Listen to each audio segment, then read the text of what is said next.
Hey everybody, this is the Sliders Review, and since it's Women's History Month, I'm here today to talk to you about His Dark Materials Season 1, Episodes 1 and 2. So I decided to talk about both episodes only because more stuff happens in episode 2. There's 8 episodes total. This is a HBO and BBC show, but it comes on HBO Max.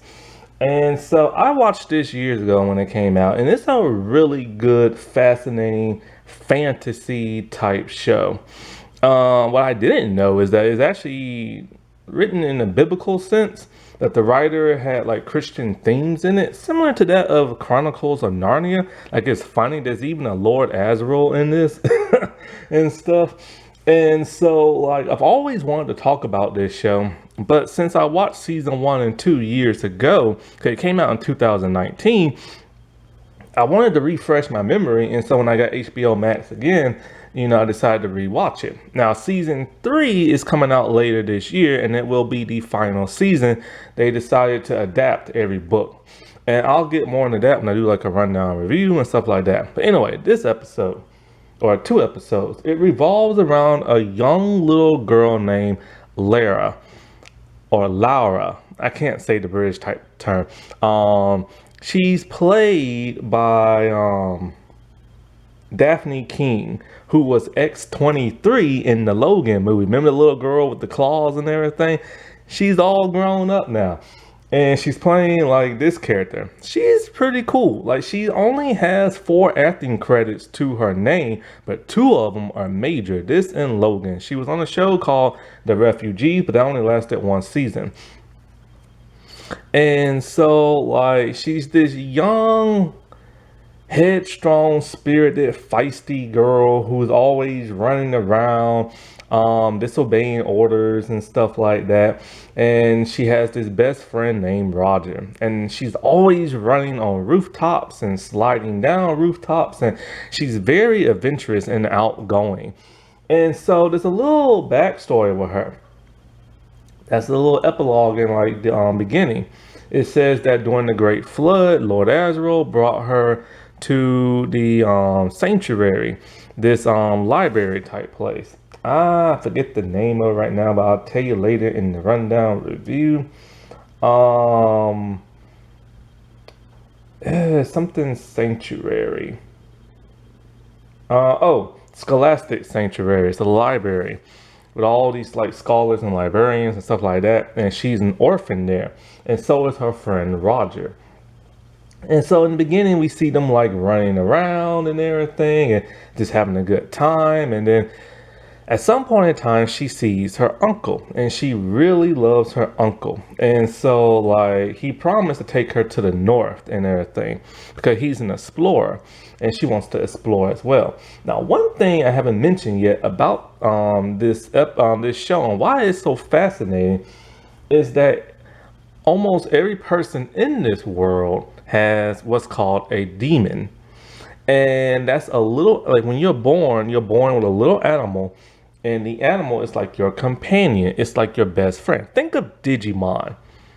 It's kind of just like that. You have your own little partner animal, and they're there to help counsel you, help guide you, give you moral support, help defend you when somebody's trying to hurt you. But you're linked to this thing, and I'll tell you how they're linked in a couple of minutes. Now, the world in which they live in looks very 1800s, 1900s, like Britain and everything. And I didn't even know Daphne King was half British. Like, she's half white and she's half Spanish from Spain. She was born in Spain and everything. And I never knew that. I knew she was Hispanic or a Latino or a Spanish or whatever, but I never knew she was like half white and stuff. And I never knew she was really British with a real British accent. Because in Logan, she just spoke Spanish, and that used to crack me up when she would speak Spanish, shouting at him, talking real fast. But I've never heard like her voice other than her talking Spanish. And so like, when she goes and she spies like on her uncle, she's looking through the window and she sees, before her uncle goes in the room, there are the 2 older men, the librarian and the master librarian. And the master is poisoning the drink that he's going to give to her uncle. So when they leave, he offers him a drink, and then Lyra, she busts through the window and she stops him from drinking it. Now, what's shocking is that he twists her arm back and threatens to break it. It's like he's a very mean man, and it's like he can see it's her, and I'm like, what the world's going on? And she tells him how like it's poison and everything. So he decides she's just gonna knock over the glass and get rid of the evidence. And she doesn't understand why he's getting rid of the evidence and all this other stuff. And he tells her to go and hide. I want you to spy on this secret meeting that I'm about to have with these rested scholars and everything. So as she's spying, he is presenting what he has learned and found out. He went to the Northern Lights and he took tons of pictures there. And with his modified like camera and binoculars or whatever he had, not magnifying glass, what that thing called? Telescope. He saw a city in the sky, and this is very baffling to the men. So legend has it that there is a city in the sky, another world, but where does this other world lead to? This is like a portal, and he wants to go there. And he said that he has found a head that has fallen out the sky, and it's frozen, and it is believed to be a man that they have been looking for a long time. And so, like, he needs funding to, for his exploration and everything. So they give it to him and everything that the master is very reluctant to give to him. And so as he's getting ready to go and everything, Lyra wants to go as well, but he doesn't want her to go, saying it's too dangerous and this and that. And she gets very upset and everything. And so he wants her to stay in the sanctum where she can be safe and stuff. And so she's furious at this point. And so, like, at some point in time, the master and the librarian, they're talking. And the librarian talking about, he never wanted to kill Lord Azrael, but, for whatever reason, they wanted to and stuff. And then they start talking about Lyra and talking about how we need to get rid of her and everything because she's like no longer safe here, and talking about how like she is the one, she is like the chosen one, she has been prophesied, so it's one of those prophecy type things, and talking about how like they need to fear for her and fear of her and everything because she will be betrayed, but she will be the one doing the betraying. And so it's kind of like, it's all up in the air. It's kind of like what's going on. Now, when her uncle was there and he was giving his presentation, he was talking about dust. And so this show can get very confusing because if you don't know the lore and read the books, you won't know. So I was very confused, but you learn as you go and everything. I'm all like, dust? Like the stuff in my room? Like what's so bad about that? But apparently dust is this type of mystical something in near the Northern Lights. And it won't affect children, but it will kill that of an adult and everything. Dust is known as the original sin and everything. Like I said, it's biblical. When I first watched it, I was so confused as to what's going on. Then when I got into the second season, I was even more confused as to what's going on. So I finally went to Wikipedia, which I didn't want to do because I didn't want to spoil myself and everything. But it really helped explain like a lot of things and stuff. And so like, oh, I forgot to mention, when it comes to demons, they're always the opposite gender of what a human person is and stuff. So Lyra's, she has a little boy, a male like demon. And a demon okay, so let me get into like the Egyptians right now. So because her story for right now is over, we're gonna get to them first. So the Egyptian people. Now, Egyptian, not Egyptian. Just take the E out and you know exactly what I'm talking about. This is how they spell it in the show and in the books. The Egyptian people, you gotta remember this is a different world. So they're not really high society. They dress down. The people of London and stuff dress more better than them. and they have a problem. Somebody is stealing Egyptian kids, tons of them. And the people who run this place don't want to really help them out.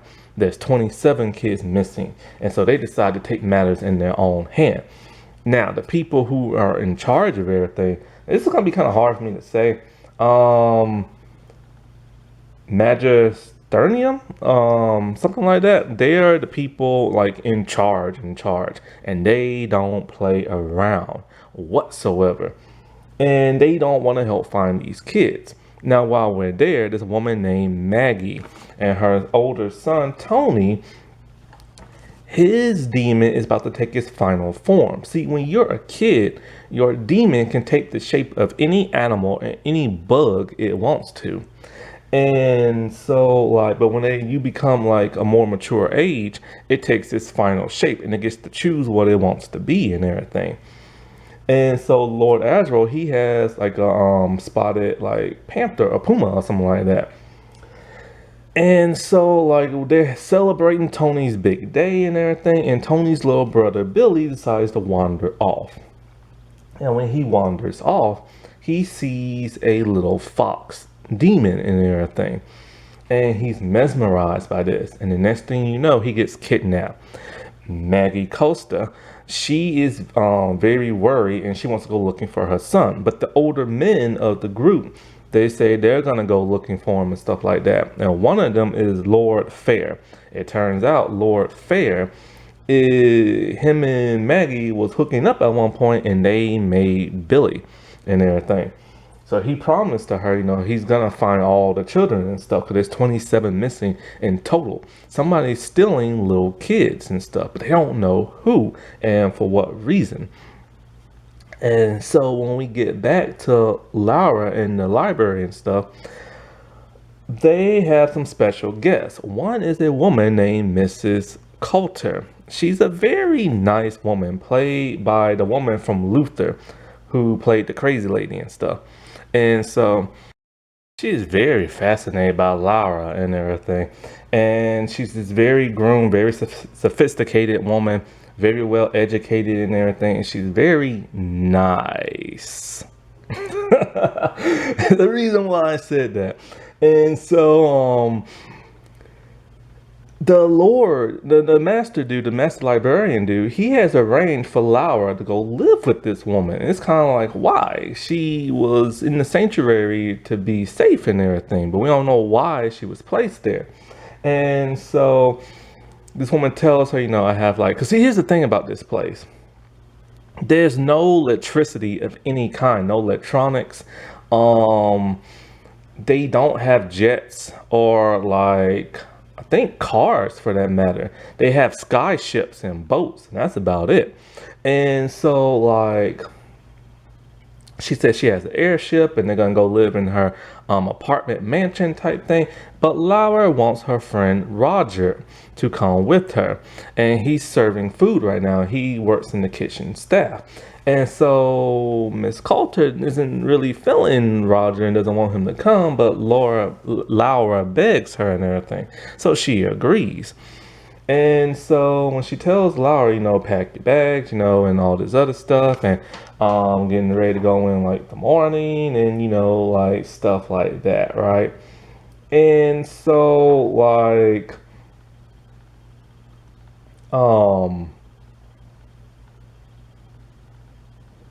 what is it? So like at night we see Roger and stuff, and we see that fox, and all of a sudden Roger is gone and Lyra can't find him in the morning.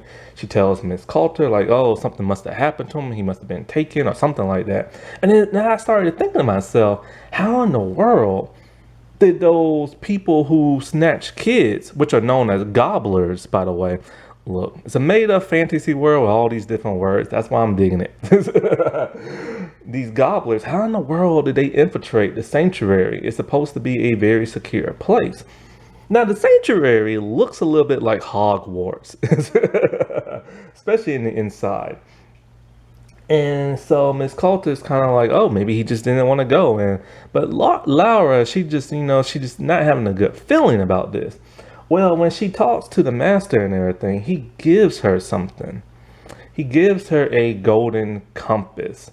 And if that term doesn't strike like memories in you, memories and stuff. See, like I said before, this is based off of books, but they made a movie out of this many years ago called The Golden Compass, and it starred Daniel Craig and what's her name? That one actress who was Aquaman's mother. She was in Batman Forever.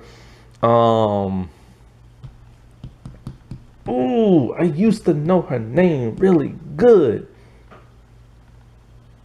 She was also in the Bewitched remake movie.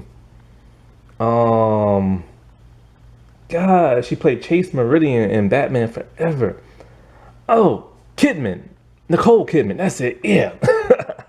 She was in that movie. I don't know how the movie actually did. I never really saw it. And I saw clips of it, and I didn't like the clips I saw. But I liked the show. And so, like, he gives her the golden compass. Now, he calls it something. A leafothometer or something like that. And he tells her it has the ability to tell you the truth.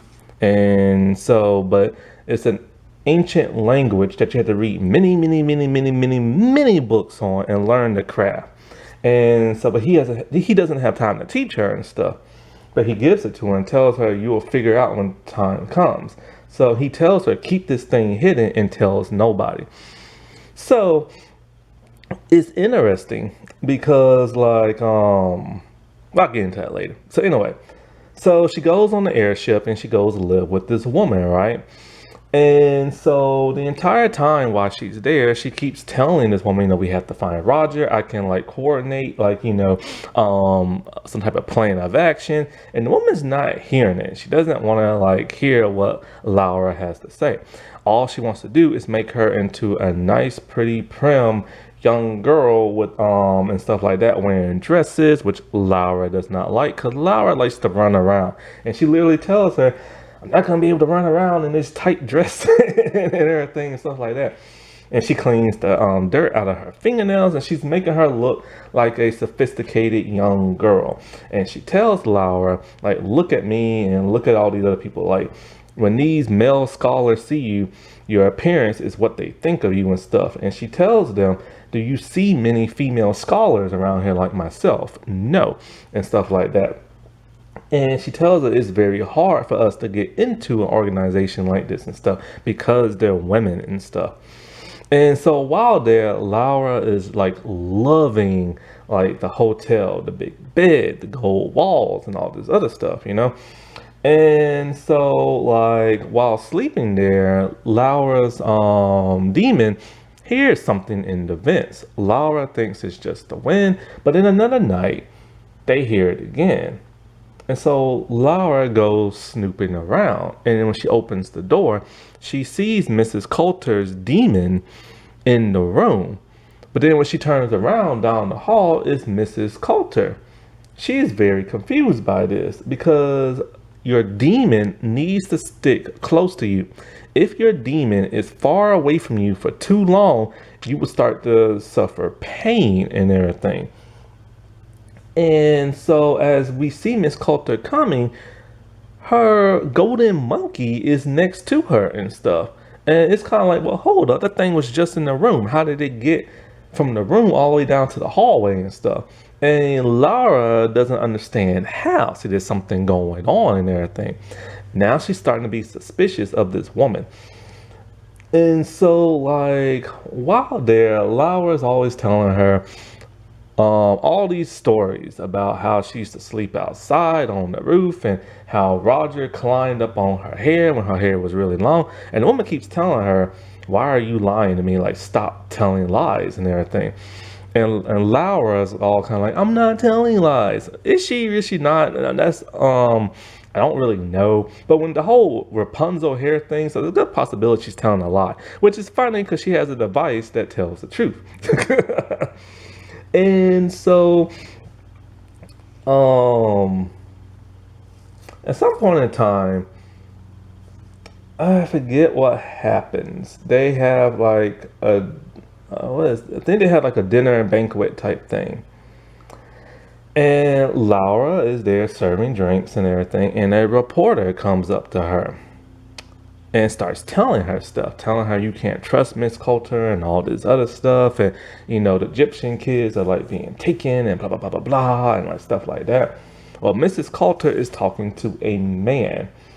This man is named Carlo, well, Lord Carlo um, Bowrill, and so like Mrs. Coulter like is very suspicious of this woman and wants to know what is she telling Laura and everything.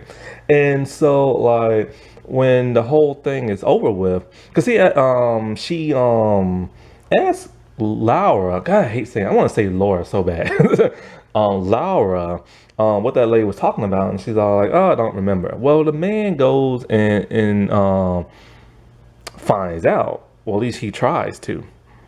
So he's interrogating the woman inside his car. The woman is frightened beyond word. This man is very scary. And as her demon is a butterfly flying around him, he grabs it and he crushes it. And as soon as he crushes it, the woman dies instantly. So yes, your demon truly is bonded to you. If you're too far away from it, it causes you pain, excruciating pain, and if your demon dies, you die automatically, and vice versa. If you die, your demon dies. And so, but who is this man with the snake demon and everything? And so, like, he's working for Miss Coulter, we know that. And so, at some point, remember when I told you that news reporter lady tells Lyra not to trust that lady? See, earlier before or maybe after, I can't remember which one, Laura was like just walking around and these two men come and they go talk to Mrs. Coulter. And as one is talking to Miss Coulter, Laura decides to eavesdrop. And one of the men's all like, what are you doing out here? So that angers Mrs. Coulter. And it turns out these men work for the magisterium, or how you say it. And so the news reporter lady, I think she tells what's her name? Laura, that lady is the works for them and everything, but she works for a certain division called the ablution and everything, and I don't even know what that is yet. And so 'cause it comes in many episodes later. And so Laura is very suspicious of this woman, especially with the demon separating from her and stuff. And so at some point in time, we see